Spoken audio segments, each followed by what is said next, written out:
Hola y bienvenidos a Mocognito Fifth, tu anfitriona Prisa Sagari.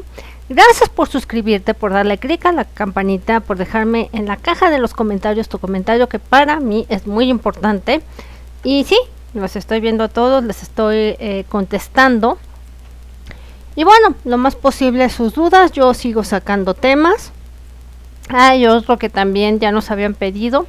Ya lo tengo localizada la información, pero hay cosas también que hay que platicarles, de que pues yo ya las había estado buscando y las traía ahí en la mente, platicárselos, y esta no es la excepción con lo que respecta a platicarte efectivamente de que si ya te había hablado yo en el programa pasado de Penny L.I. Shepherd, ahora te voy a hablar de otro personaje que le hicieron esta entrevista, fíjense ustedes nada más, hace 15 años. O sea, lo que se está diciendo no es nuevo, pero para nosotros es novedad, por la carretera de la información, porque existía esto, pero debido a la sobrecarga de ese tipo de información con la compra de Google, pues obviamente toda esa información valió fritos, y pues uno ha estado tratando de desenterrar, es la verdad, este tipo de información, porque yo creo que vale la pena que tú la sepas, sobre todo en español, porque no es lo mismo chutártelo todo en inglés y que a lo mejor hay cosas que se te vayan escapando de la idea original, ya sinceramente que alguien te lo platique, porque pues va a estar canijo encontrar todas las entrevistas que aproximadamente duran entre hora y hora y media, que alguien se ponga pacientemente a subtitulártelo. Esa es la verdad. ¿De qué te voy a hablar en el programa de hoy?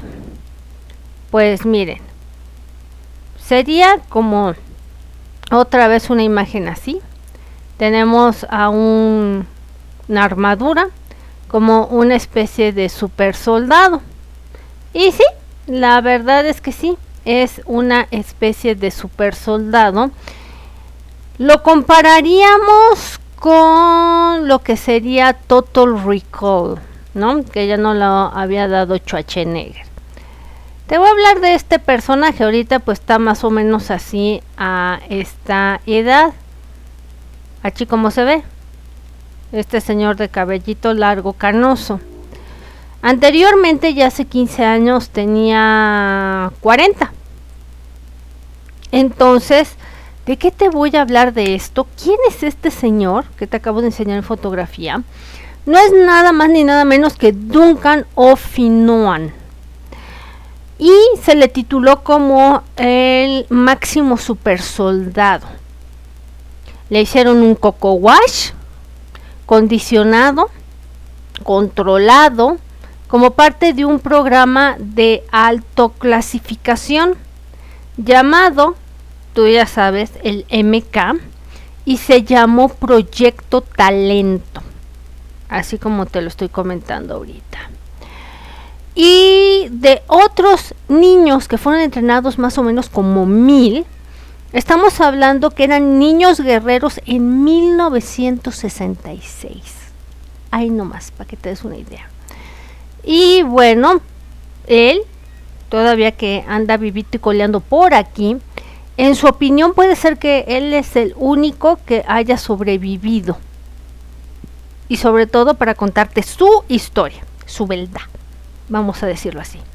Y bueno, su testimonio pues lo dio hace mucho para una cámara. Te digo, 15 años. Y estuve busque, porque aparecieron aquí en esta plataforma de YouTube fragmentos subtitulados al español, no toda la entrevista completa. Entonces te quedas como con la cara de, y bueno, sí, pero ¿cómo? ¿Qué rollo con este cuate? Sí tuvo sus misiones, y aquí te las voy a platicar. Aquí te las voy a poner en pantalla. Ahí te voy. Y aquí está la pantallota, el pantallazo. Su misión era de eliminar a el arbusto, que así lo vamos a denominar. Tenía capacidades físicas, psíquicas y mejoradas, incluyendo las habilidades para lanzar a alguien al otro lado de la habitación solo con su mente y caminar a través de una pared sólida. De él hubieron otros 11 niños como él. Fue trasladado a Camboya para dar un golpe de ultimátum dirigido a todas las tropas de Khmer Rouge alrededor, usando, imagínense solo el poder de su mente y combinado, imagínense, con otras habilidades. Dice que en su brazo derecho está cableado y es capaz de tener una velocidad grande y una fuerza asombrosa. Su lucha para recuperar sus recuerdos, pues, fue ayudado por un accidente de coche. Ahí descubrieron a través de una máquina que es como ese túnel que te van metiendo para escanear tu cabeza, que tenía un implante y hizo que esta máquina de escaneo de cerebro prendiera fuego. Su papel como un pum pum programado, pues apunta a que él estuvo bajo una agencia que no se ha revelado. Su papel como esto, imagínense qué duro saberlo. También hubo la selección, ustedes lo están leyendo ahí de qué fue, un brutal proceso de formación que tuvo que soportar y que otros, fíjense, lo experimentaron.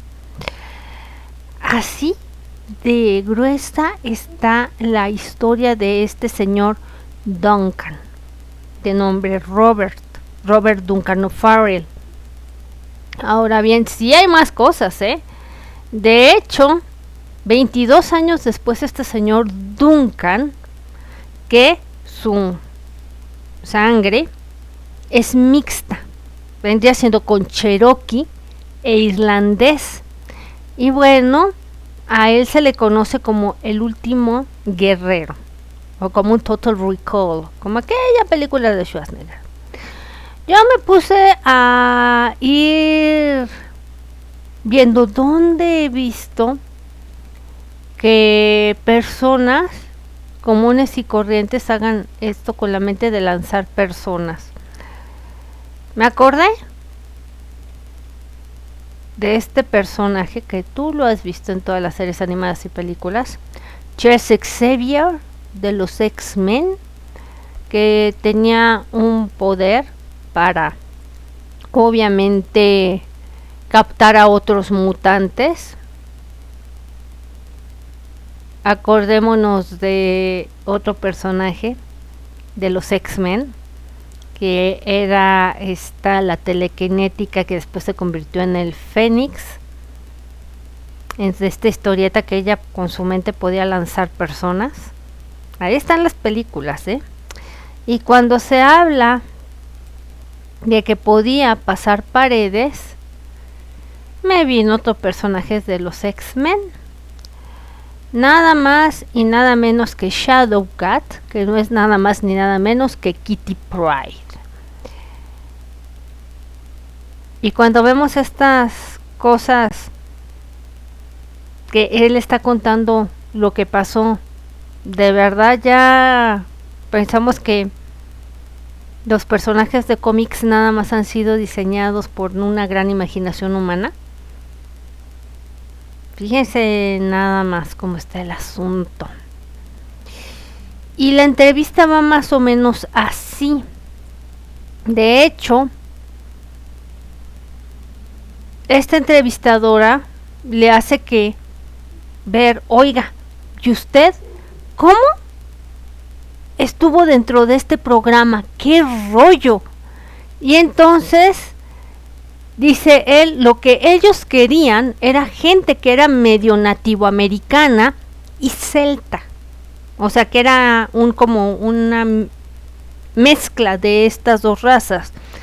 Dice, ya sea que fueran escoceses, irlandeses, no importaba, mientras tuvieran algo celta.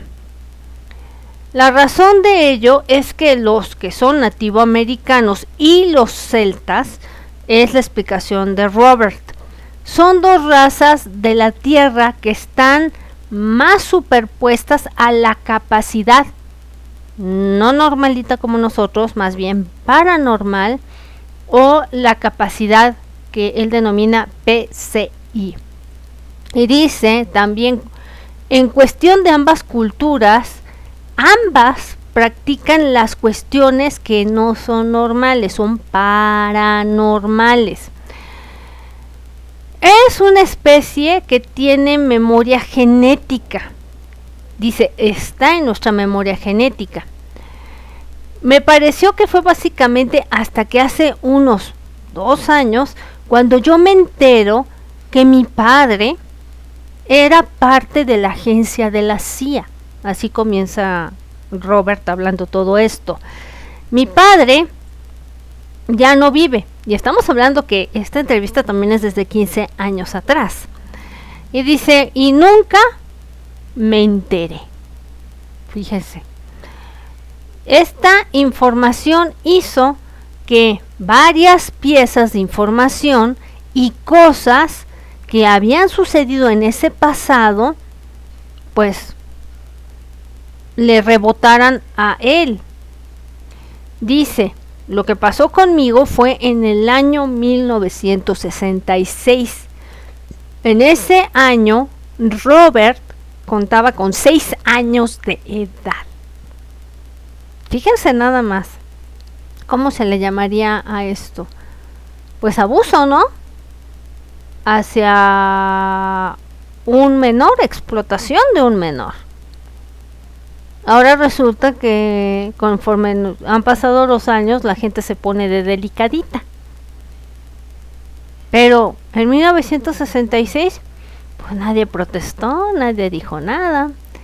Dice, mis padres me cargaron en un baúl y me llevaron a la ciudad.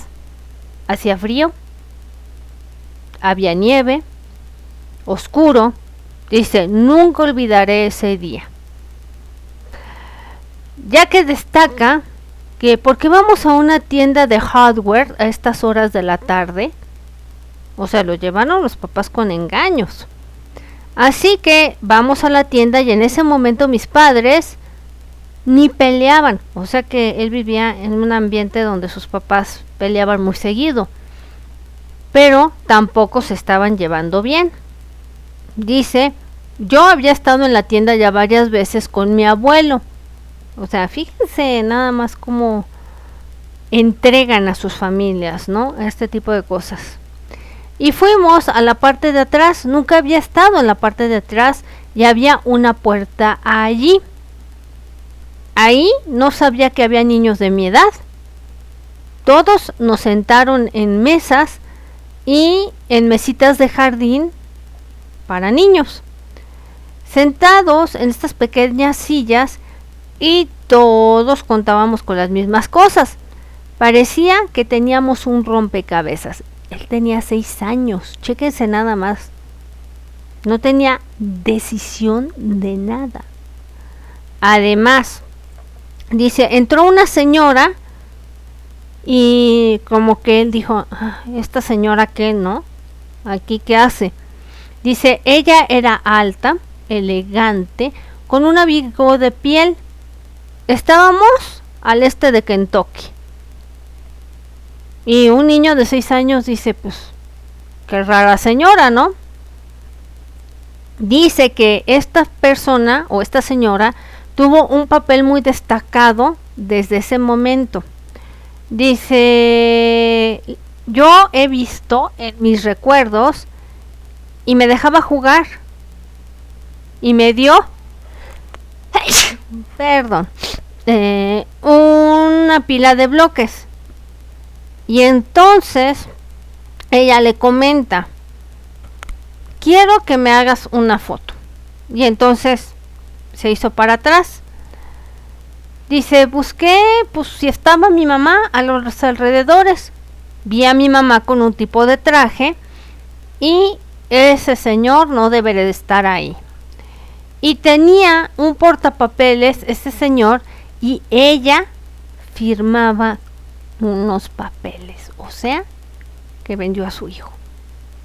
Vamos a decir las cosas al chile, como son en este canal. A los 6 años de edad, dice, yo estaba desconcertado, pero pues siendo niño, ni le prestó atención. Dice, me senté allí y me puse a tomar esas piezas del rompecabezas y él mismo pensó, esto no encaja, y bueno, en ese momento él como que comienza a hacer una foto y me senté. Dice, la señora se acerca al frente, el hombre camina y se para detrás de mí. Ella sonríe y dice, ya encontramos a uno. De ahí fue cuando empezó, digamos que su peor pesadilla. Le dieron algo de beber, le dio sueño, caput. Ya no se acuerda de qué pasó ahí. Y le preguntan que si despertó en casa. Y entonces él dice que no. Dice, fui llevado directamente, y dice, lo supe más tarde, porque una vez que me dormí con la bebida, que era una especie de chesco, era una especie de estas bebidas que les pones de sobre, y ahí le pusieron lo que fuera para que se durmiera. Dice, cuando yo recuerdo nuevamente ya tenía 9 años y medio. En ese momento de los 6 a los 9 no se acuerda, pero dice que en esos momentos tuvo algunos recuerdos y dice que son como retazos de lo que sucedió. Algunos los recuerda muy vívidos y algunas otras cosas las tienen documentos. Otros son recuerdos que están ahí en su memoria. A los 9 años, ¿por qué se acuerda a los 9 años? Dice que en esos 9 años que ya tenía, fue llevado a un hospital local. Y era un hospital de ahí mismo, del sur de Kentucky. Y que le hicieron muchos procedimientos que nadie le supo explicar. Ya como este señor en adultez trató de obtener esos registros y nadie le soltaba los registros. ¿Qué harían? Y eso que él es el afectado principal. Dice que esos años como niño, pues dice, ok, ¿qué pasó? Sepa. Y que empezó a tener mucha actividad paranormal, pasando de aquí a allá, de allá a acullá. Y a los 14 años se fue de nuevo. Y dice que pues a los 14 años quedó en blanco otra vez. Y pues con el tiempo él se fue enterando de qué había pasado. Y dice que pues le preguntan en este sentido que si tuvo algún tipo de entrenamiento. Y pues dice que él retrocede durante unos segundos en su mente y como que trata de hilar también las cosas. Muy similar a lo que te presenté en el caso anterior. Y le dice esto que se llama el Proyecto Talento, y esta gente del Proyecto Talento era enviada a una escuela y se recuerda a él en primaria y que a todos les enseñaron lo mismo, y ahí empezó su entrenamiento también en artes marciales. Dice que lo que recuerda es de los 15 a los 20, que los hacían practicar con adultos. Y ahí no era con que disfrutaras tu adolescencia y hicieras tontería y media como solemos hacerlos todos nosotros, sino que ya los estaban preparando como si fueran adultos y que no había guantes para niños, como podría ser en una clase normal. Dice 6, 7 años de edad, 8 años de edad. Dice, ahí te pateaban el trasero. Y no había con que yo creo tuvieran consideraciones. Dice que lo golpearon tremendamente, pero aprendió a bola de fregadazos. Y también de ahí comenzaron a enseñar de cuestiones paranormales. Y que pues no tenía ni la más remota idea que lo estaban preparando para ser un soldado. Y que aparte iba a estar preparado como un espía psíquico. Eso es lo que cuenta este señor. Dice que también tomó clases después por su cuenta y empezó con un par de estudios. Y ya formalmente, con documentación, es cinta negra de 5º grado. Y dice, legítimamente ya tengo el papel, porque los entrenaron pero no les dieron papeles. Pues ¿cómo? Si estaban entrenando soldados encubiertos. No deben dejar rastro. Esa es la cuestión. Y le preguntan, ¿alguna vez dijiste en una entrevista sobre recordar cuando empezaste a aprender karate? Así como se desencadenaron recuerdos anteriores. Y él comenta, hubo un incidente, dice, que para mí estuvo bastante particular. Dice, cuento con un amigo que es un ex marino y él pues era regular, trabajaba conmigo en casa cuando él estaba de permiso y cosas así.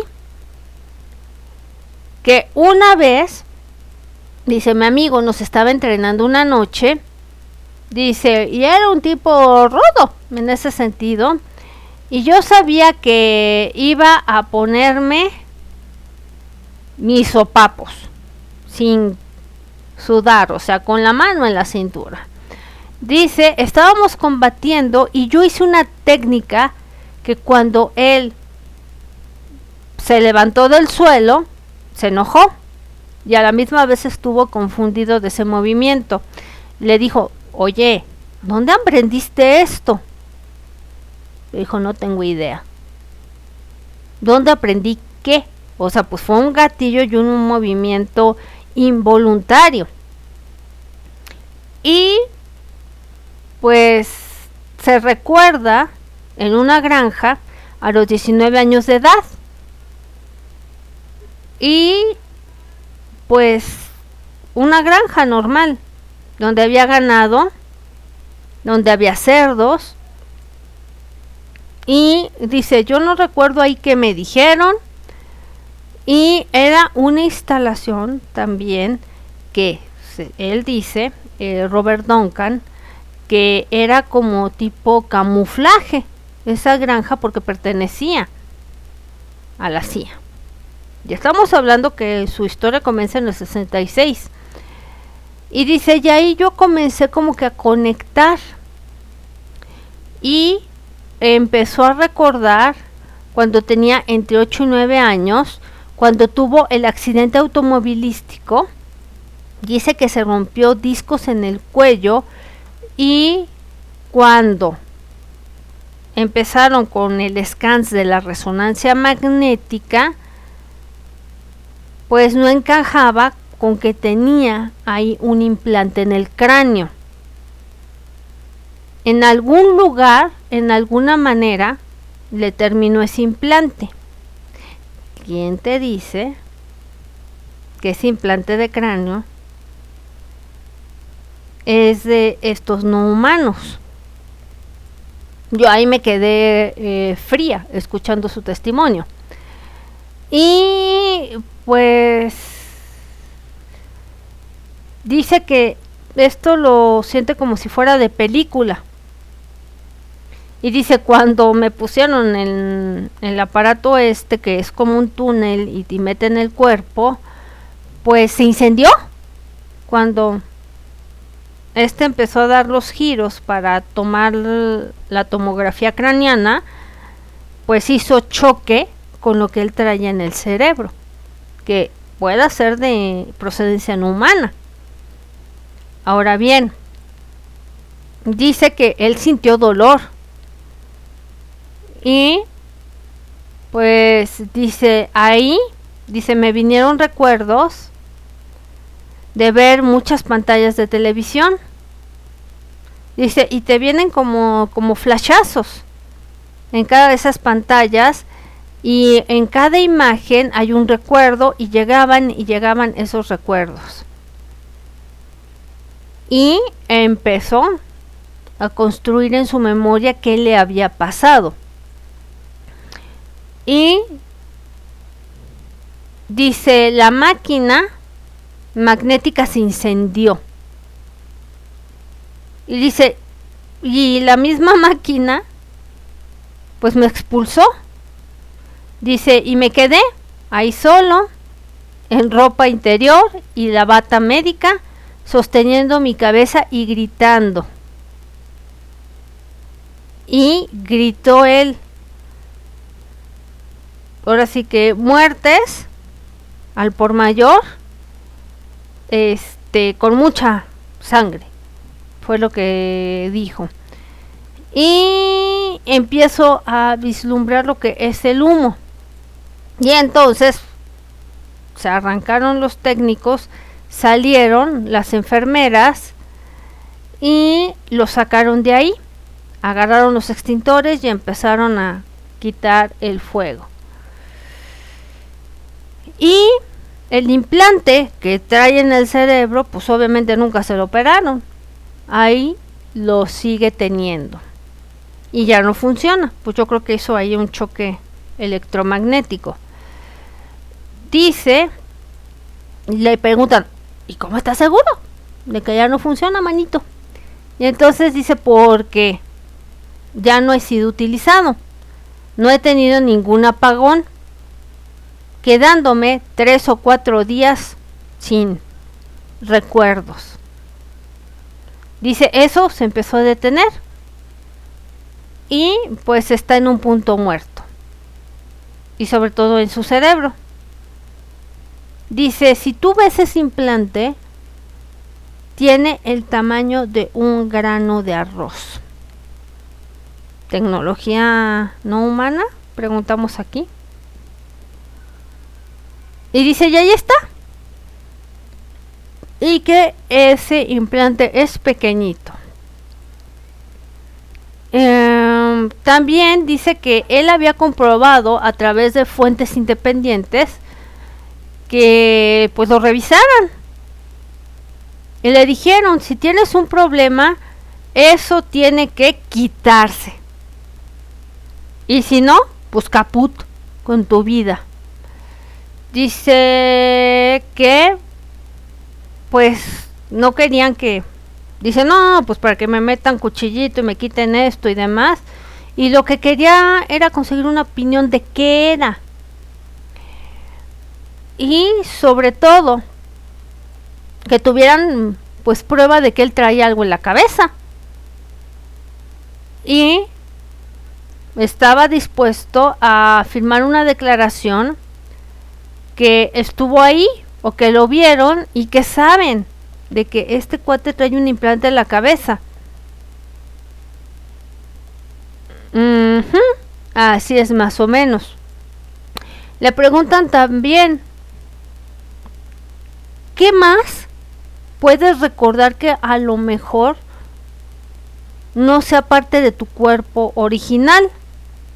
Le preguntan que si sabe lo que pasó.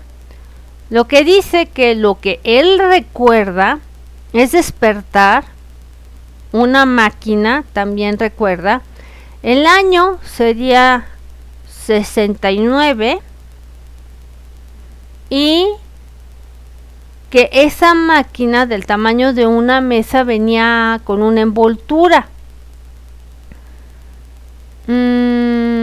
Dice que él estaba como hacia abajo de esa, pues como tipo mesa, y que se calentaba y que no estaba supuesto a despertar y que lo tuvieran, pues ya sabes, con estas pastillitas felices por completo, y que en medio de esa prueba se despertó y recuerda que tenía puestos muchos tubos, como si lo hubieran enchufado.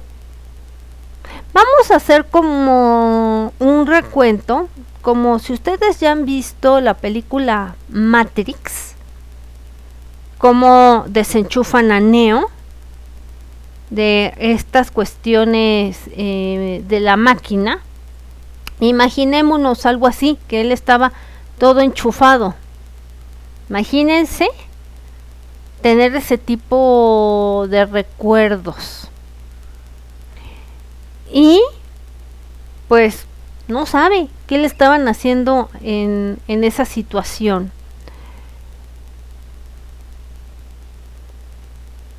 Y dice que después de todo eso, que empezaron a hacerle pruebas, pues empezó a cambiar su estado físico. Y esto tiene que ver a que, así como nos contaron alguna vez en las series de los 60, 70, como la mujer biónica y el hombre biónico, pues dice que empezó a ser más fuerte, más rápido, tenía más resistencia, no como tú ni como yo, que a la primera corretiza que nos metan nos cansamos. Y también no era con él, sino con los que habían agarrado de niños para estos experimentos y que salieron de esos proyectos. Y así fue como se les empezaron a nombrar como supersoldados.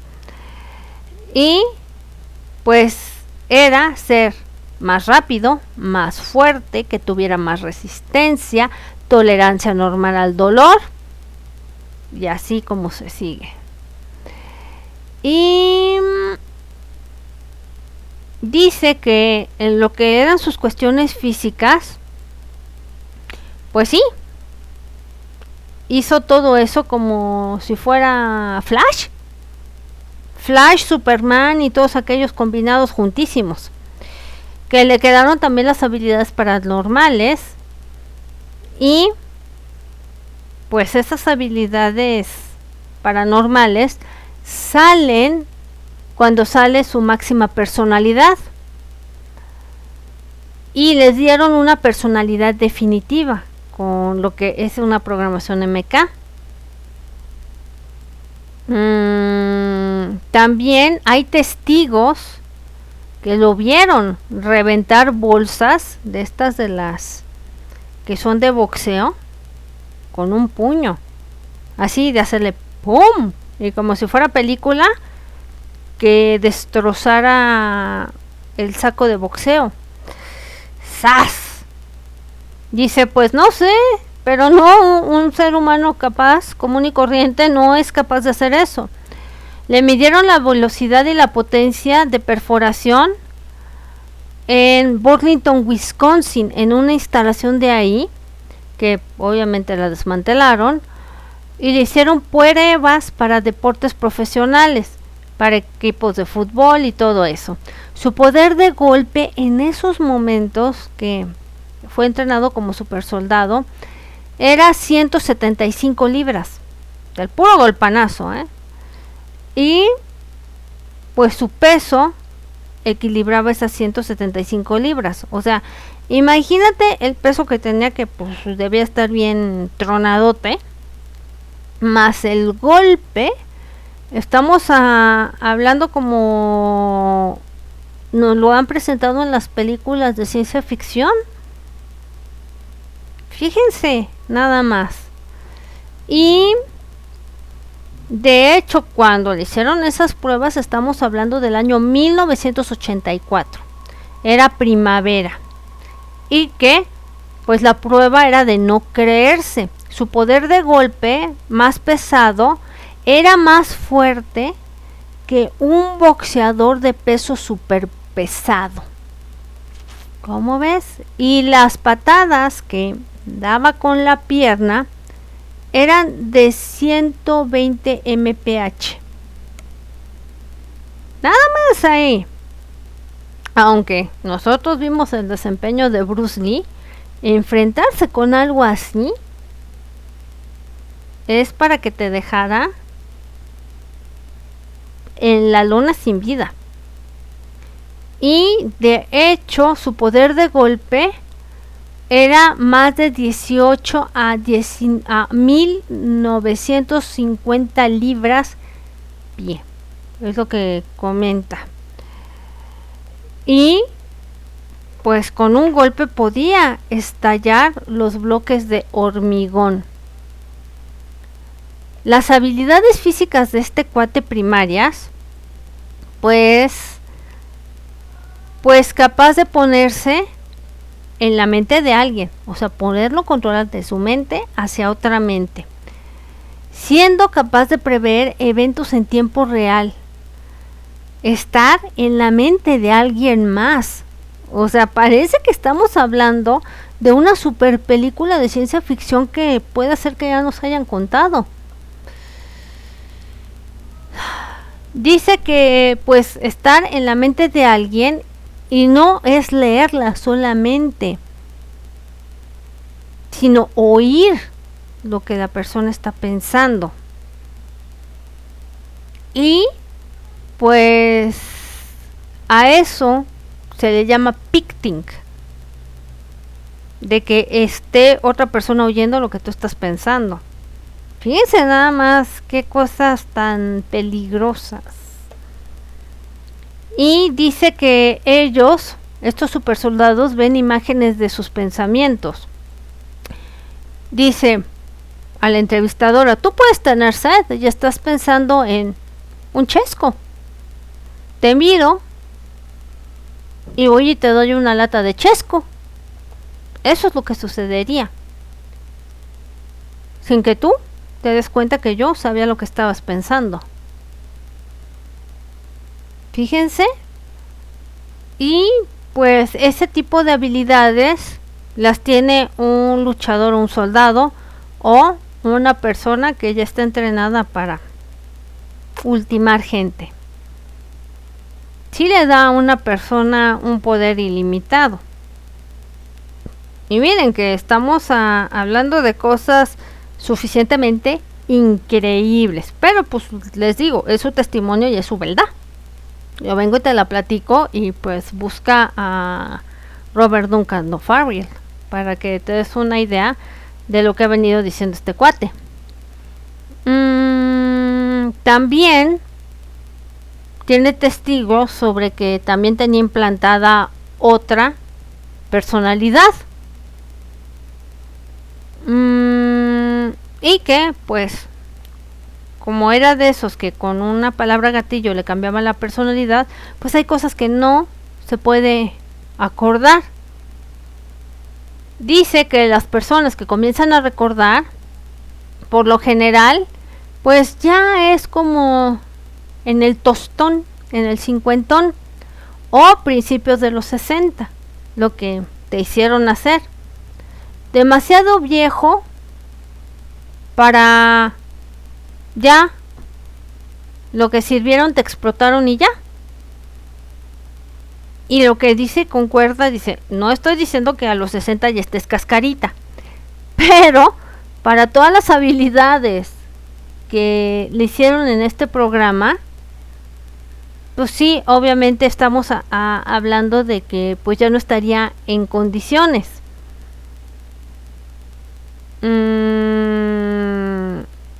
Ya a los 662 en un mundo Matrix, pues ya estás demasiado rucaído, ya para que ya no sirves para mucho. Y a la edad que le hicieron esa entrevista, contaba con 46 años, te estoy hablando 15 años atrás.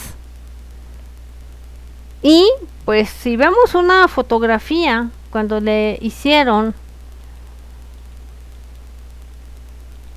esto que vendría siendo su edad, que aquí te lo voy a mostrar. Este señor tenía en esa entrevista 46 años. Pues no, se veía, creo yo, bastante rucaído. Le podrías calcular unos 50, 52 años. Y también, esto también con estos programas, pues era retrasar, a decir verdad, la edad. Y que empezara a ser una persona longeva. Dice, la mayoría de la gente que comienza a recibir sus recuerdos de todo lo que hizo, y cuando vuelven esos recuerdos, pues las personalidades comienzan a juntarse, o sea, todo lo que tenía dividido, como que va armando una amalgama. Y dice, la personalidad A, la B, se empiezan a juntar. Y cuando todos esos recuerdos empiezan a tener una especie de sentido, pues pierdes la razón.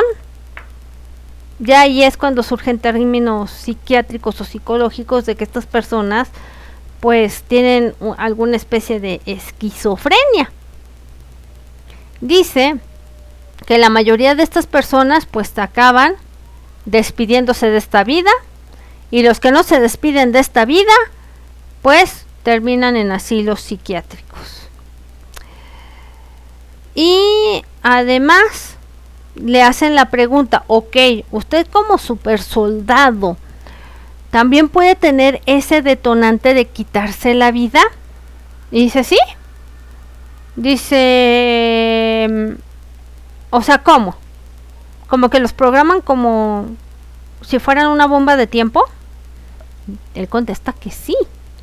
Imagínense qué bizarro el asunto. Y pues él de cierta manera venció toda esa programación, y sobre todo de que hiciera una autoexplosión, llamémoslo así. Y dicen que pues cuando tuvo ese accidente de coche, pues lo mudaron de esa área, se trasladaron al norte del estado de Nueva Jersey, y se suponía, entre comillas, que ya no tendría esa super fuerza, que ya no estaba supuesto o mantener así los brazos encima de la cabeza. Así de grave fue el accidente. Así es que pues estamos hablando de personas que les hicieron algo. Muy diferente es que, les digo, cualquiera que sepa de estos temas se adjudique ciertas historias y digan que con una meditación pueden curarse, autosanarse y todo este tipo de cosas. La verdad es que estas personas les hicieron varias cosas y salen de un patrón normal, a decir verdad, que pues ninguno de nosotros, de los seres humanos, tenemos. Y dice que le pasó que a las 2 de la mañana, dice que estaba sentado en su departamento, esto sucedió en Nueva Jersey, y recordó algo. Y era él mismo, yo creo que preguntándose, ¿cuál es tu problema? ¿Qué te pasa? ¿Eres un así? ¿Eres un asado? ¿Vas a renunciar? ¿Has sido un luchador toda tu vida? Levántate y lucha. Y entonces comenzó a hacer flexiones, y un año más tarde, como si nada. Fíjense nada más. Y dice que no está así que digamos sanado completamente, o decir, ya no le pasó nada, está corregido todo. No, lo que él dice que sus lesiones siguen ahí y que puede ir a un neurólogo que le haga su radiografía y que pueden ver que tiene esa cirugía, pero dice, yo paso, yo no voy. Dice que él, a través de esta lesión que tuvo, sigue con dolor 24/7. Y dice que, ¿qué tal si eso no le hubiera pasado? Y sobre todo, todos los experimentos que le realizaron, yo creo que cuando era niño, pues dice, no soportaría el dolor, estaría medicado de por vida. Y con esa lesión dice que no toma nada. Y tiene un tatuaje. Y que pues es el diseño que él se mandó a hacer. Y dice que fue algo que le vino en un sueño y diseñó. Lo que hizo fue el diseño de un dragón. Y dice que ese tatuaje lo hizo un artista y es el único de su clase. Y dice que él diseñó un sitio de internet, yo me imagino, para contar su historia. Y dice, me encontraba ya después yo caminando en un centro comercial de estos, en la calle, y fue hace 6 meses, y lo volvió a ver en la portada de un libro. Dice, era una novela, dice, el diseño que yo traigo. Dice, sí, eso es lo raro porque yo lo diseñé. Y le van preguntando, bueno, cuéntenos de Vietnam, porque realmente tu historia en Vietnam está de no creerse.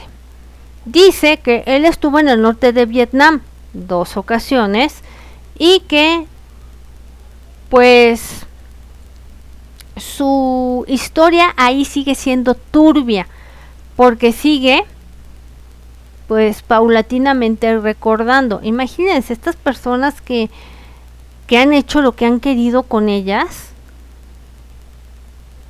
lo difícil que ha de ser volver a integrar todos tus recuerdos y que a veces no son placenteros. Dice que él tenía en esa época como 12 años y el año 1972 se encontraba en Vietnam y pues dice, pues no, yo en realidad no era de Vietnam, sino de Camboya, y que los habían mandado a Camboya en un equipo armado de reconocimiento de la Marina. Fueron inmovilizados por el ejército Khmer Rouge de Camboya.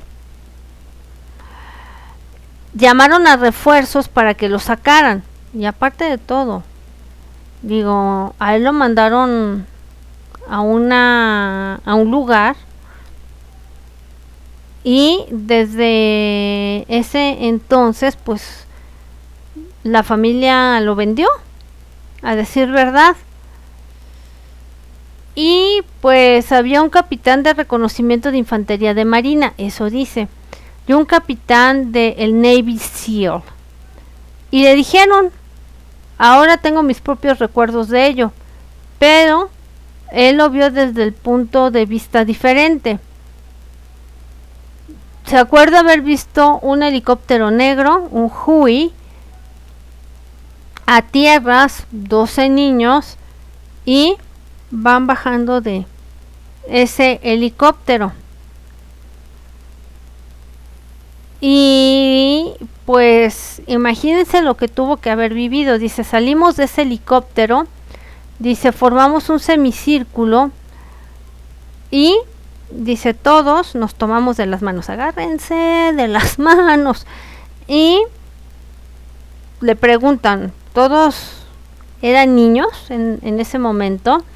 Y dice, no, todos teníamos como la misma edad.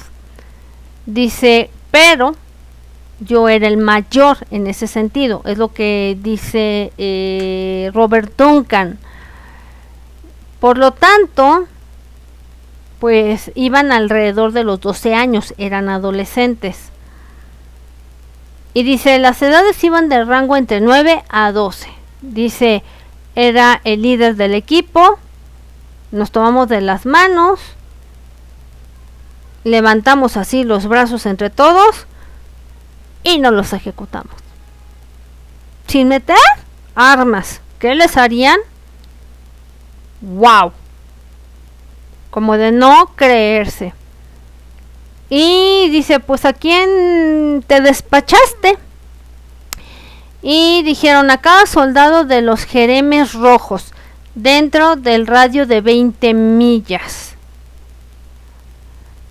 Y entonces se queda, hombre. Dice, ¿cómo es que tus poderes eran capaces de dirigir el otro lado? ¿Y cómo fue eso? Porque suena increíble. Dice, yo no era, o sea, yo era el que dirigía. Dice, hagan de cuenta que yo era la batería de plomo, pero yo no fui el que hizo el objetivo. Y otra persona señaló el blanco y ahí fue donde pasaron esos asuntos. Y dice, pues fue otro de los otros niños quien dirigió ese tipo energético y ¡pum! Les digo, suena como película de ciencia ficción y hasta me lo imaginé. Y le preguntaron, oye, ¿tú de esos niños conoces ahorita alguno o sigues teniendo contacto con uno?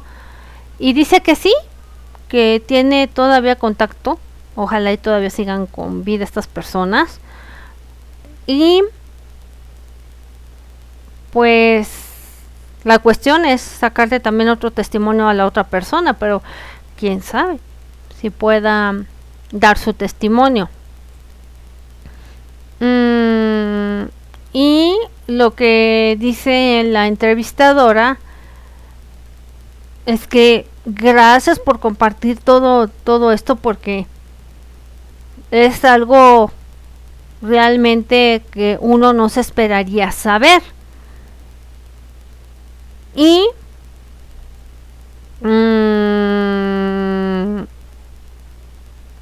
lo que dice es que también hizo un montón de cosas que no eran decisiones de él y que pues algunas provocan una respuesta emocional, a otras pues no. Y pues lo controlaron, a decir verdad. Y que pues es sentido o tiene sentido todo lo que él vivió. Ya pues qué se le puede hacer, ya lo vivido. Cómo te regresan a la infancia. Y él dice, imagínate, éramos 12 niños como si fuéramos baterías conectados.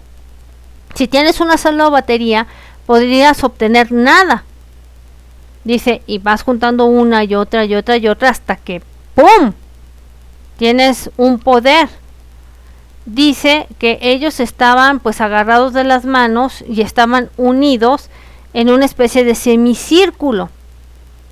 Y a partir del centro, porque él era el centro, y pues eso fue lo que pasó. Fíjense, a lo mejor que en el dispositivo que le implementaron en la cabeza, aparte de bloquearle el cerebro, era también como una especie de amplificador de todo lo que nosotros los seres humanos tenemos y no lo sabemos utilizar. O sea que nosotros como armas biológicas podría ser que seamos bastante peligrosos y por eso nos hayan hecho creer que no tenemos ninguna habilidad. Y eso es lo que tienen miedo a que el ser humano sea consciente y despierte todas esas habilidades, porque no creo que nada más sea porque ellos tengan descendencia celta y indígena. Además, él empieza a recordar lo que es a la señora de la ferretería y dice que era muy prominente y era joven, y lo que recuerda después es estar en bata de laboratorio, dice, y después en casa. Y lo que él ha descrito es una mansión. Dice que tiene idea de dónde está ese lugar o dónde era, pero que no tiene pruebas. Y es lo que le pasó también a Tony Rodríguez, si se dan una idea. Dice que él se recuerda en un pasillo que hay azulejos verdes y blancos enormes de 12 por 12 y unas baldosas de 12 por 12 en el suelo. Que pues él se recuerda que ellos salieron y que se ve como que hay personas que tenían como que los mismos rasgos. Dice, recuerdo que nos arrodillaron o algo por el estilo, nos ponemos en cuclillas, dice, y algunos aspectos para mí no tenían sentido, pero en otros aspectos pues parece que sí tenía sentido cuando estábamos en cuclillas sobre las puntas de los pies con los brazos sueltos. Dice, haz de cuenta como si fuéramos animales, cerca de 10 pies de distancia, y yo tengo un pequeño cubo de agua. Lo que estoy haciendo es elevando el cubo de agua. O sea, sé que lo pusieron en cuclillas y te lo voy a graficar, que sería que le pusieron el cubo de agua para que mentalmente lo elevara. ¿Dónde hemos visto ese tipo de cosas? En películas de ciencia ficción y de superhéroes. Dice, tratando de hacer esto, girar el cubo de agua para que pues, se caiga toda el agua y darle la vuelta otra vez y depositarlo en el suelo nuevamente. Fíjate lo que es esto. Dice que él se acuerda que lo estaba elevando, dándole la vuelta a mitad del camino y ¡pum!, lo dejó caer. Y dice que él, del no poderlo hacer, midió a esta señora a ver si estaba viéndolo, y estaba ella tomando notas como si estuviera viendo una ratita de laboratorio. Trató de obtener una respuesta y que le dijo, no, espérese, ya lo tengo. Limpiado, encerado, el que entendió. Y pues nada más lo que hizo fue que lo vio así, gruñó y se fue. Y no tenía amabilidad. Vuelven a retomar lo que vendría siendo Vietnam cuando fue la segunda vez. Dice, la segunda vez todo lo recuerdo y está siendo pues derribado. Estábamos despegando en un halcón negro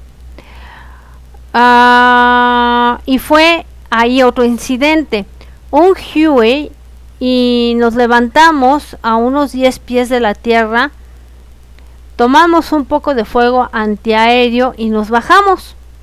El capitán naval del que hablamos fue el que me sacó del helicóptero. Y pues, ¿qué pasó ahí? Dice que la forma más fácil de acercar de lo que pasó, dice que pues se dio cuenta que toda su familia estaba en esta corporación de la CIA y fue uno de los más condecorados y tenía pues los altos rangos de estarse ultimando gente o despachando gente en Vietnam, que sus habilidades como ya saben francotirador eran uff, ¿no? Y al mismo tiempo también era un capitán de barco de vela, y también que ya había hecho unos 5 o 7 viajecitos a Vietnam.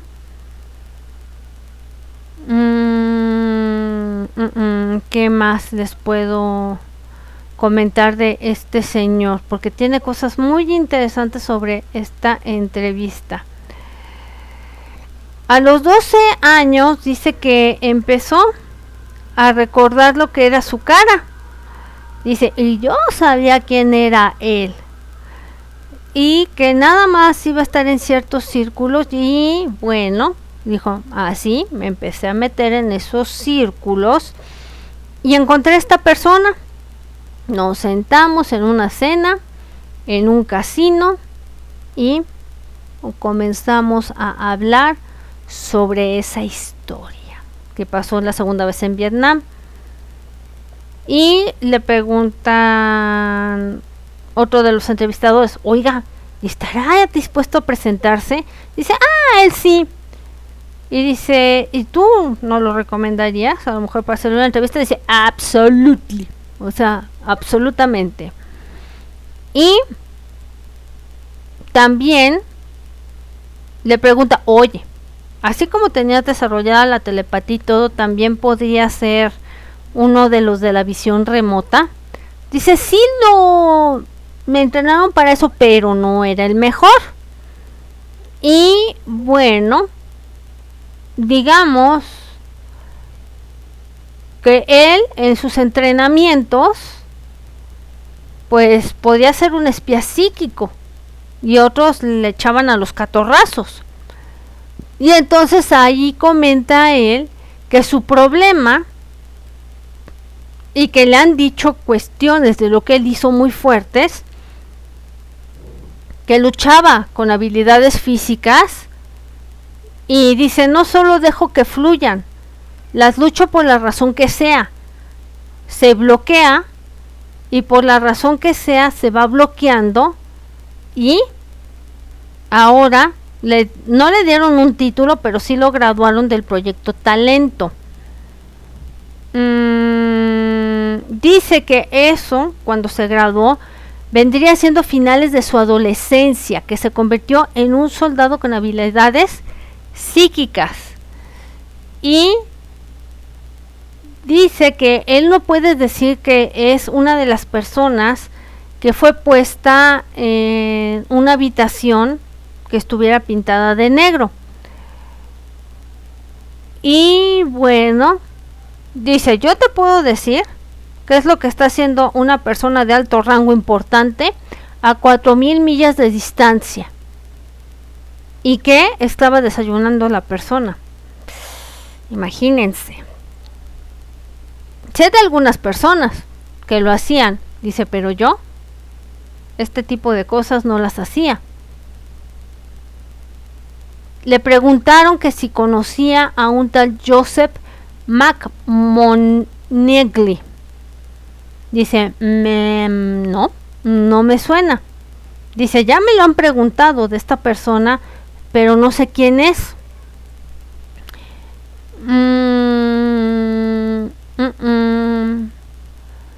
Dice que él no tiene recuerdos sobre haber estado en diversas instalaciones de entrenamiento, porque eso sí le preguntaron que si qué otras bases había estado él entrenando. Dice que pasó 3 años en San Tomás, en la isla de San Tomás y en las Islas Vírgenes. Y bueno,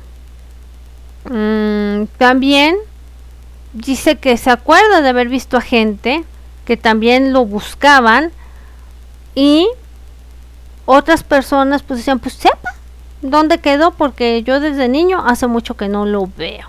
O sea, también tratando de despistar qué había sucedido con él. Luego nos preguntamos por qué a veces también hay tanto niño perdido.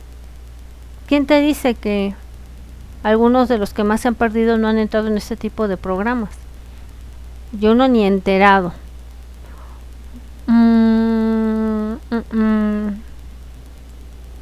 Dice que en esta pregunta que le hacen, que si después de que lo entrenaron, ¿a dónde ibas?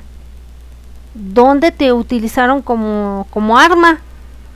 Y dice, después de Nam, en Vietnam, dice que recuerda que también se escabechó a alguno de los personajes, que tiene recuerdos de ver bases militares y que estaba en aquella ocasión en la estación de Norfolk, en Virginia, por un hombre que estaba estacionado ahí de radares y que ahí se recuerda haber visto con un equipo.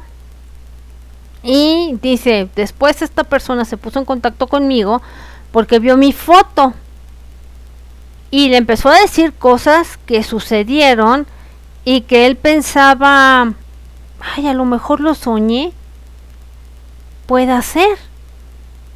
Y cuando le empezó a platicar toda la historia de lo que había hecho, él se quedó callado y se dio cuenta que no eran sueños, era algo que él había realizado. Dice, ¿eras de los que ultimaba gente? Dijo, sí lo era. Le preguntó que si también, si fue en la guerra, si era qué para estar ultimando gente. Y dice que pues no tiene muchas cosas de recuerdos de ahí. Le preguntó, ¿eran compañeritos de acá arriba, de este país vecino de arriba? Y dice, pues algunos sí, algunos los recuerdo, pero muy bien, porque fue el último y fue la última vez que hice algo así para el gobierno de acá arriba. Dice que se encontraba en DC y que se ultimó a un funcionario de inteligencia de alto pedorraje. Dice que el último que se escabechó, dice que sí, que de ese sí lo recuerda.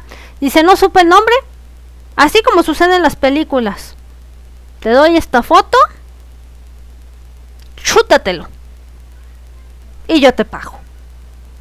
Y en las películas nos los hacen parecer como si lo hicieran muy conscientes y porque les gusta, cuando parece que la realidad es otra, que es porque están pues atascados de cosas y con dos personalidades.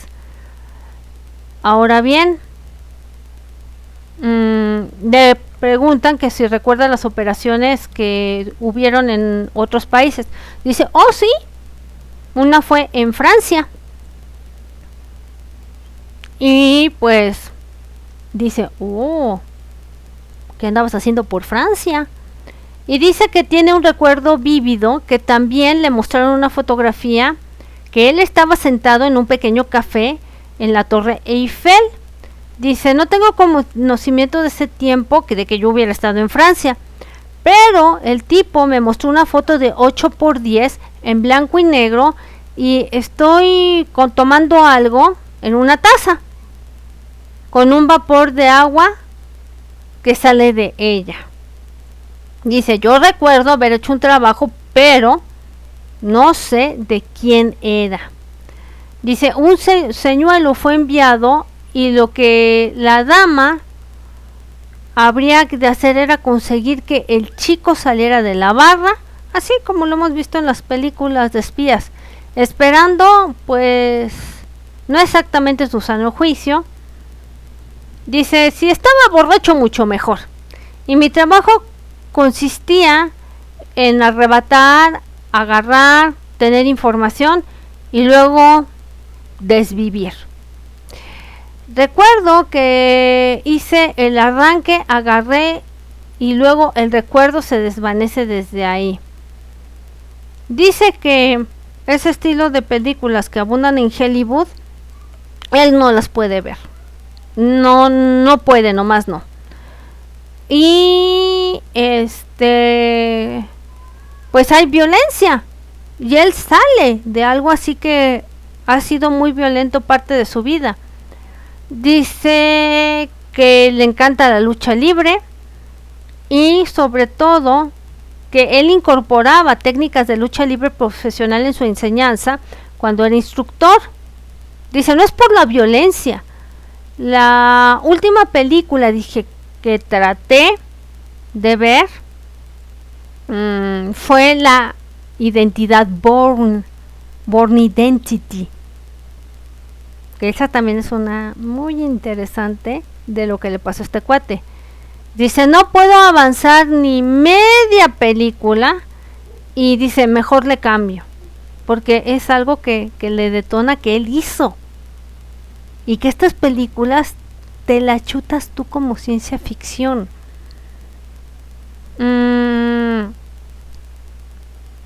Dice que pues si su personalidad llega a cambiar, dice que Dios le ayude a la persona con quien estoy viendo la película y por lo general lo que hago es levantarme y me alejo. Las películas de ciencia ficción no le molestan, pero cuando son operaciones negras del gobierno, de la CIA y la NSA, pues dice que no puede ver ese tipo de películas. Pues no, si lo viviste, obviamente, y si tienes una programación MK, imagínate que se le cambia la personalidad a lo que lo programaron y no sales de ahí. Y ustedes saben a qué me refiero. Le preguntan que si recuerda otros planetas. Y dice, no, creo que no. Dice, hay unas cosas que sí compartimos y sí me da temor. Y lo que me da temor es el planeta Marte. Si surge el tema del planeta Marte, para nosotros ya es como una época de esas películas de que hay algo acerca de Marte que cambia toda nuestra actitud en el momento. Sé que una persona pues dice, sepa de todo esto, y yo nada más pido que lo de Marte se deje por la paz. Fíjate nada más. Dice, ¿a qué te refieres la entrevistadora? ¿A que le paremos aquí o no hablar o no ir al planeta? Dice, no ir porque de ahí se está despertando algo. Le pregunta si todavía tiene su don psíquico y dice, pues sí hay pensamientos que yo tengo sobre de Marte y que dice que cuando le mencionan Marte le viene un dolor de cabeza y los dolores de cabeza también es parte de su condicionamiento. Imagínense, puede ser que le insertaran un dolor falso de cabeza cada vez que se quiera hablar de un tema de esa índole. Fíjense nada más qué cosa tan tremenda. Y le preguntan, oye, ¿de casualidad has visto algo, alguna maquinaria especial? Dice, sí, bajo tierra. ¿Y has visto no humanos ahí? Sí, están en como animación suspendida. Dice, ¿de verdad? No son humanos, ¿verdad? Dice, no.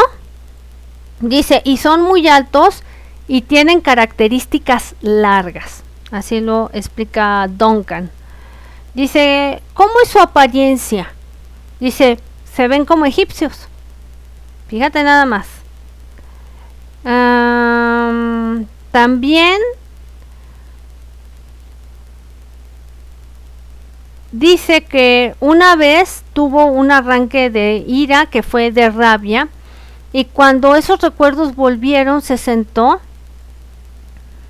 y de ahí como que se remontó cuando tenía 6 años y cosas que le hicieron que lo obligaron y que de ahí pues ahora era pues tener mucha rabia Dice, mi primer impulso fue ir a DC y dice, y que estallara la bomba. Ahí volverme loco. Y dice, como dice el viejo refrán, soy tonto y estoy loco, pero no soy estúpido. Y bueno, estaba tratando de canalizar su ira y no dejar que la ira se apoderara de él. Y eso fue lo que comenzó a hacer. Él dice, pues ya de qué me servía estar enojado. Ya no podía hacer nada. Y dice, bueno, convertí esa ira en estar tan loco que quería ir a hacer algo. Y como que se quedó en stand-by y ya no hizo nada. Dice que... Y le preguntan, ¿ese fue tu detonante para que empezaras a escribir libros? Y dice, no, empecé a escribir como un tipo de autoterapia. ¿Cómo estará la cosa? Solo por empezar a sacar cosas, pero nunca escribí nada.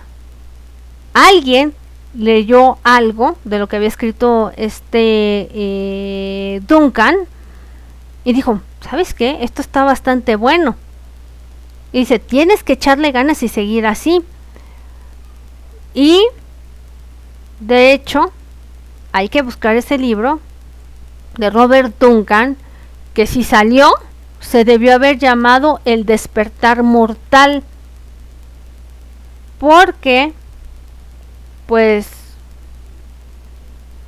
de hecho todo eso que ha comentado él se tendría que haber convertido en una película, pero al parecer no tenemos nada de eso. Pero vamos a buscar el libro y si lo encontramos en otro programa te lo comento.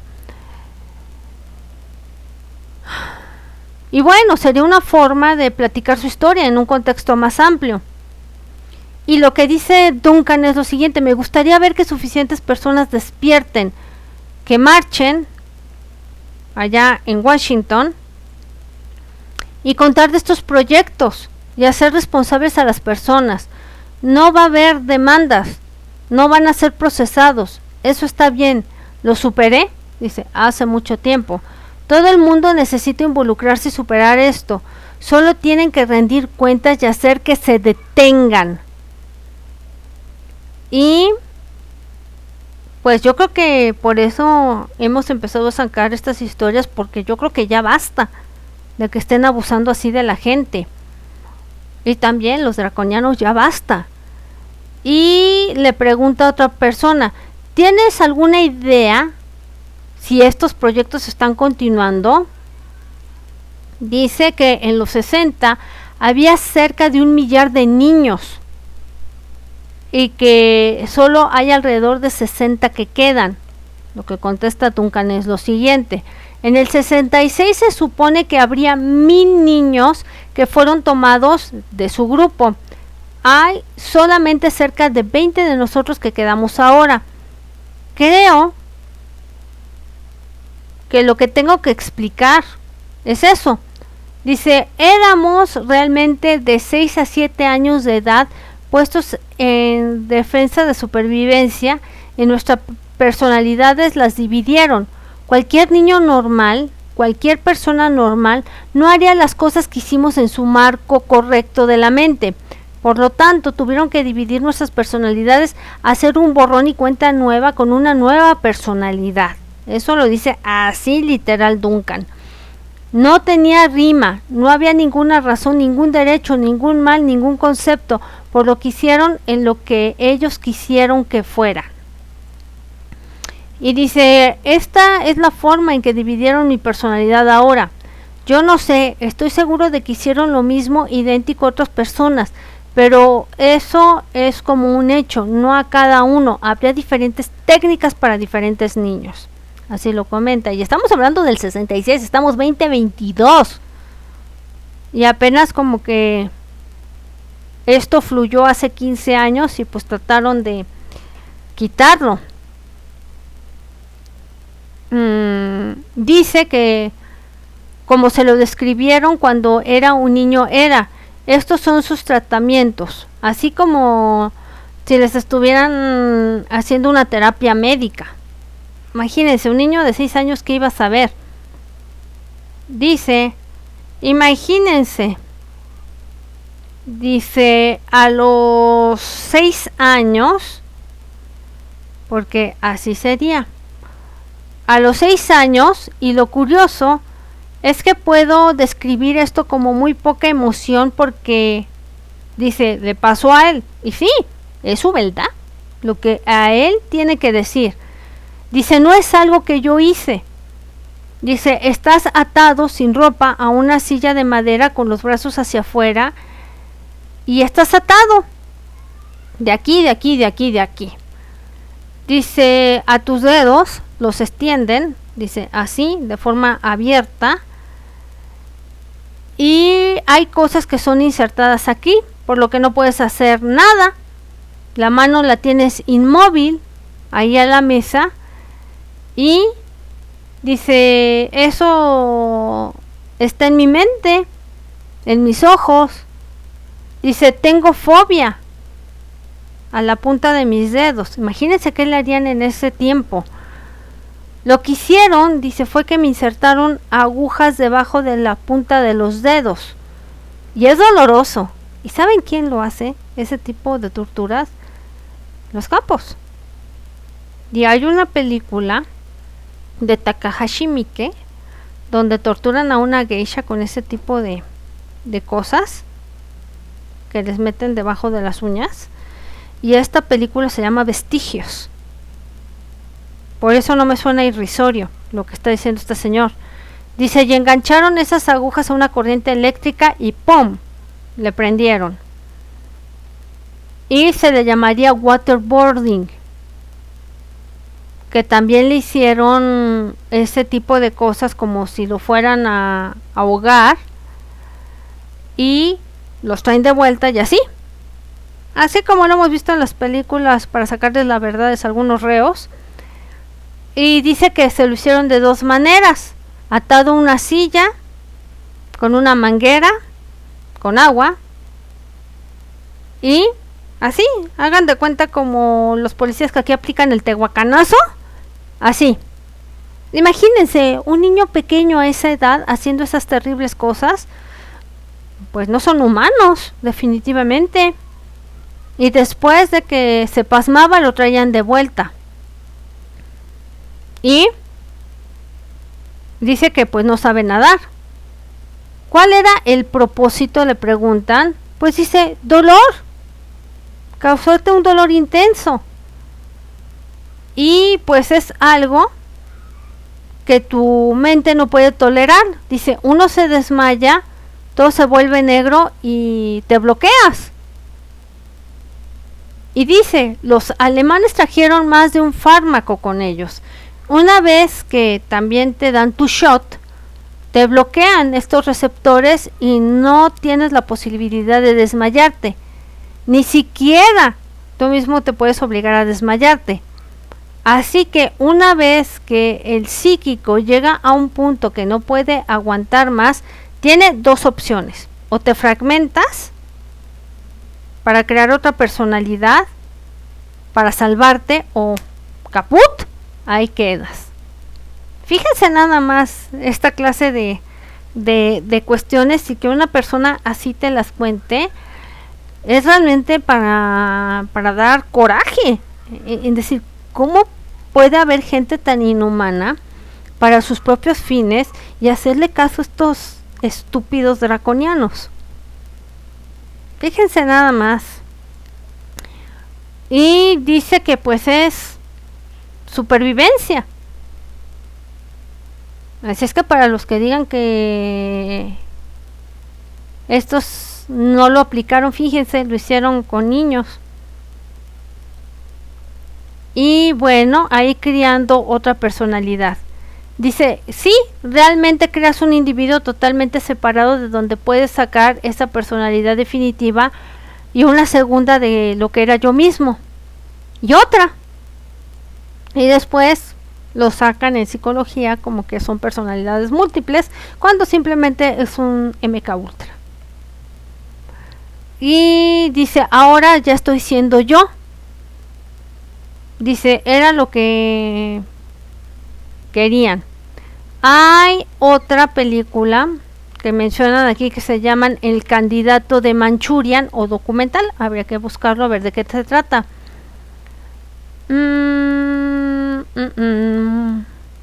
Y si tiene idea Duncan de lo que es un candidato de Manchuria.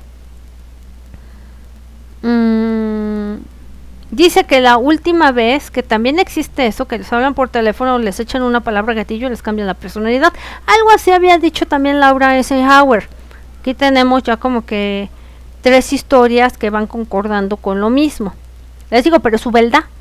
Tú tendrás que investigar. Yo vine a traerte toda la entrevista de lo que han dicho, porque aquí hay fragmentos, ya te lo dije, pero prefiero platicártelo con nuestras palabras coloquiales mexicanas para que sepas por dónde va el asunto.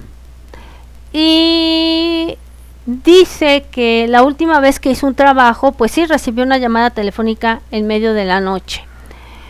Y dice que cree que ya no hay detonantes por lo mismo, porque pues el chip ya no sirve. Le preguntan que si son tonos o palabras o qué le decían o música. Dice, para mi ver, yo creo que era una combinación de tocho morocho. Y yo creo que fue más de una vez, es lo que comenta. Dice que con el fin de abrir una combinación segura tienes que tener una combinación que más de un número, y que creo que así se lo hicieron y que lo empezaron a configurar como si fuera una caja fuerte. Tienes que tener un sistema de controles, balances, así como si fuera una caja fuerte falsa. Y bueno, de repente, dice, estás viendo la televisión, oyes la palabra correcta o algo que te asuste y pues empiezas a desvivir gente y comenzarás a ver que esto está sucediendo en todas partes, por lo que tiene que haber un mecanismo de seguridad para evitar que esto suceda. Así es que siempre pensó que era una combinación de palabras, todos los números, con lo que te tienen así enloquecido. Ahora bien, yo he oído un que otro alucinógeno que cuando pasan estas cosas y que ¡pum!, ya no tienen vida estas personas, pues son simples MK, nada tiene que ver con que hay posesiones extraterrestres y que son los que los obligan a que hagan cosas malditas aquí en la Tierra. Aquí tenemos una explicación más palpable. Les digo que de repente me refiero a personas que yo he escuchado que dicen cada brutalidad por internet, que cuando no investigan bien, la gente se va con la idea de que son sabelotodos y que ya porque aquí tienen casi contacto con Jesús, ya se dicen personas que saben este tipo de cosas, cuando no, cuando yo te estoy investigando todo este tipo de datos. Dice que lo que ocurrió esa noche es que se salió de su cama, su esposa estaba en la cama, suena el teléfono, lo levantó y pasaron solo 3 segundos, colgó el teléfono, se levantó, se vistió y se fue, sin dar explicaciones. Dice que se fue 3 días y 3 noches. En ese momento dice que él vivía a 11 millas de lo que era el aeropuerto y dice que se fue al aeropuerto, o sea, con la programación que tenía y ¡pum! Y dice que en ese momento había ido a Washington DC y pues la cuestión era escabecharse un individuo. Dice que el año era 1985 y comenta, dice, aquí te voy a soltar algo. Dice, y es que, dice, yo no quería poner una cinta. Dice, yo me encontraba sentado en un restaurante mexicano, dice, un buen restaurante mexicano de 2 pisos, y oí a alguien que se reía atrás de mí. Y dice, antes de que fuera preciso, era gobernador en Texas. Dice, y allí estaba Jorge el Arbusto, el Junior. Dice, estaba en el bar con unos guardaespaldas del servicio secreto.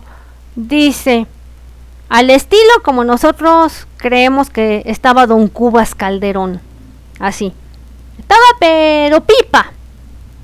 Y el servicio secreto pues trató de conseguir que se calmara. Dice, y ahí, dice, ¡pum! Me desperté. Dice, yo no recuerdo que hubiera conducido ahí. Miró a su alrededor y pensó, ¿ontoy?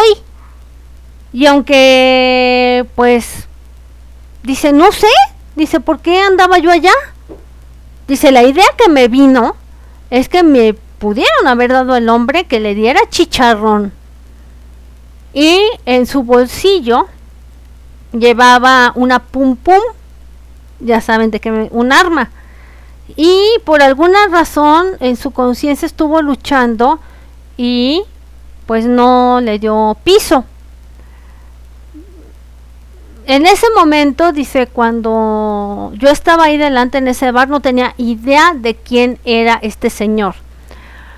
Más tarde en las noticias me di cuenta que era el gobernador Arbusto y que tenía su candidatura para la presidencia. Y entonces ahí fue, dijo, ¡ah, canijo! ¿Qué onda? Y fue antes de que fuera preciso. 2 años antes. O años antes. Así es que fíjense cómo manejan a estas personas. Le pregunta sobre las bases subterráneas. Dice que sabe una que hay en el estado donde le hicieron la entrevista. Y fue a finales de su adolescencia, que vivían en una casa situada en un valle y que había viejos caminos forestales que pasaban por todo el valle. Hizo una carrera de 5 millas hacia arriba y abajo de esas montañas un buen camino. Fíjense nada más cómo está esta historia. También, pues había minas, un cielo abierto. Y dice, un día, dice, yo voy corriendo y decido dejarme caer bajo en la colina para echar un vistazo alrededor. Dice, sentí vibraciones en el suelo, me tiré hacia abajo, puse mi oreja cerca del suelo, como mi abuelo me enseñó a hacerlo, y de repente vi a alguien que estaba parado acá atrás de mí y que les dijo, ¡cúchale! ¡Fuera de aquí! Dice, corrí cuesta arriba y pues ya no volvió más y se enteró de que pasaron 2 cosas allá a la vez. Además de que dentro de esta entrevista también habla de Paul, ahorita les digo, Paul Preston. Y bueno, hasta aquí te dejo la primera parte porque también nos vamos a liar en una segunda parte y la vas a ver rapidísimo, porque para que lo disfrutes tranquilamente estas 2 partes. Así es que tengas buen día, buena tarde, buena noche. Gracias por suscribirte, dale click a la campanita y por dejarme tu me gusta y la caja de comentarios, tu comentario.